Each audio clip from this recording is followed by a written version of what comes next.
Hi, I'm Christina Tidwell. I'm a registered nurse and holistic health coach and founder of Live Well with Christina. And today is the fifth week and the final step in the 5 steps to eating for energy and getting rid of that 3 p.m. crash. So the first 4 weeks, we were talking about things like how to balance blood sugar, eating regular meals, the types of food you're wanting to eat, considering carbohydrates and eating real whole foods. And then also talking about balancing each meal and snack with the bigger macronutrients so you can stay full for longer and have a more even energy. And last week we talked about caffeine and the effects that caffeine can have on this energy zapping cycle if you feel as though you are stuck in this cycle of highs and lows and energy slumps. So all of these things are focused on what we are putting inside of our bodies as fuel, which is really, really, really important. And we need that as the foundation. And this week in the final step in how to eat for energy, I want to talk about the ways in which we let our energy out. And this is all around setting energizing boundaries. And this is really, really important and something I've actually been thinking about a lot lately. Because, in general, as a society, we are busy and we are switched on all the time and we are connected and we are working harder than ever. And we are tired. We are really tired. When you talk to someone at work and you ask how they're doing, more often than not, it's something to do with how tired they are or how they didn't sleep or how busy they are or how crazy their schedule has been. We are really tired. And me personally, I run a business and I work as a healthcare professional and work with clients. And I am really, really busy. And I also am someone that has autoimmune disease. And throughout my life, I have learned I need to sleep and rest more than a lot of people. I know this about myself. And so the last 2 weeks or so, I was not feeling very well, and I was in a place where my body was asking me to rest massively. And I felt as if if I canceled clients for a day, if I called in sick, if I wasn't able to produce or do my work, that everything would crumble around me, that I wouldn't be able to keep everything up. And this idea of resting and stopping and doing nothing was really, really hard. Have you guys ever noticed, have you felt that? Do you know what I mean?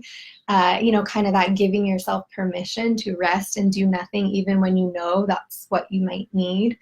So when I was in that place where I knew I just needed to rest and do nothing, I was, thinking about all the different ways that we expend our energy, and energy is a valuable resource, especially for those of us who have dealt with chronic fatigue issues or autoimmune issues and don't have a ton of it to give away. It's very valuable. So if we look at all the areas in which we are kind of leaching energy or expending our energy so we can set some good energizing boundaries, it makes a really, really big difference. You can be eating the most beautiful diet in the world, balancing your meal perfectly, sipping on chamomile tea, and if you are hemorrhaging energy because you don't have good boundaries in place, you're going to be burnt out and you're not going to feel great. And I know because I've done it many times. So when I was not feeling great, there's 3 things I was kind of thinking about, or 3 areas that were the most important when it comes to setting energizing boundaries. So I'm going to tell you about those. The first one is all about saying no, which can be really challenging too. So one thing I'll challenge you to do right now is look at your calendar. Look ahead the next week. Is there anything you see that comes up that gives you a feeling of anxiety or stress right away?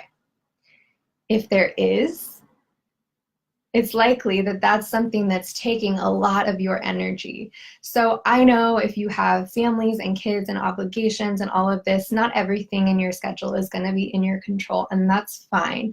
But look ahead and see, are there places where you can say no, where you can give yourself a little bit more space? Instead of scheduling your whole weekend out, can you have days or times where there is nothing, where you give yourself space and time? See if you can. Sometimes it really is a scheduling thing. And finding ways to just be okay with saying no and giving yourself that time and energy. There's a beautiful meditation I've been listening to that I'll post in the comments, but it talks a lot about how when we look at nature and flowers and trees, there's seasons to this opening and budding, and then closing and restoring and getting more energy in. So, a flower doesn't flower all the time. It needs to take time to draw its energy back within itself, so then it can again bloom in a cycle. So we are like that as well as humans. We can't constantly be on and blooming. We need time, or we can go inward and take some time to rest and restore as well.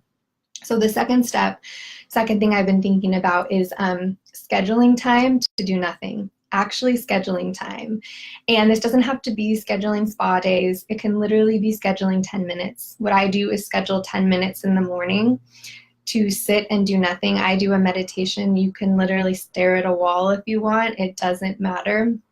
Having nothing, giving yourself time to do nothing, and permission. If you need permission, I'm giving it to you right now.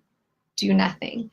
So scheduling in that time makes it so you actually do it, and that it's not something that just falls off. And it can really look like anything. It can look like scheduling in that 10 minutes.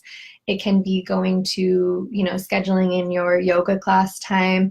It can be scheduling in, a tea date with someone that's, something that gives you energy. Anything that's energy giving, schedule that in. I really recommend just doing nothing though. Like really nothing, not like watching Netflix, scrolling Instagram, running your to-do list through your head, nothing, like actually nothing, and see what comes up. And the third thing goes along with that, has to do with technology and setting boundaries with technology. So a lot of my clients, this is one of the first things we do, because we identify it as something that's really energy sucking.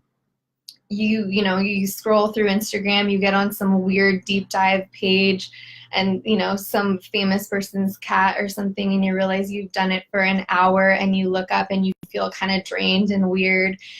It's not good. And having that comparison, judgment, and thought all the time can also be really, really draining for us. So setting technology boundaries make a big difference. This can mean waking up in the morning and not grabbing your phone until you are done with your morning routine or your hour in the morning.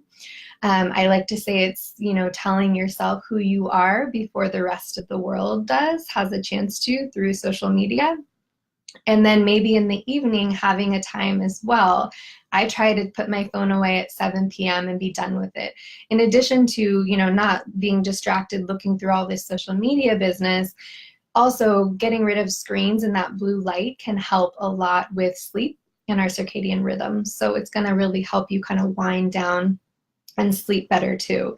So try that and see how it works. It doesn't have to be a full detox, but setting those boundaries can be really important. So that's the fifth step, and that's the final step in the Eating for Energy and getting rid of that 3 p.m. crash series here. So let me know how that went for you, and what you noticed, what changed, and what you're thinking about. I would love to know.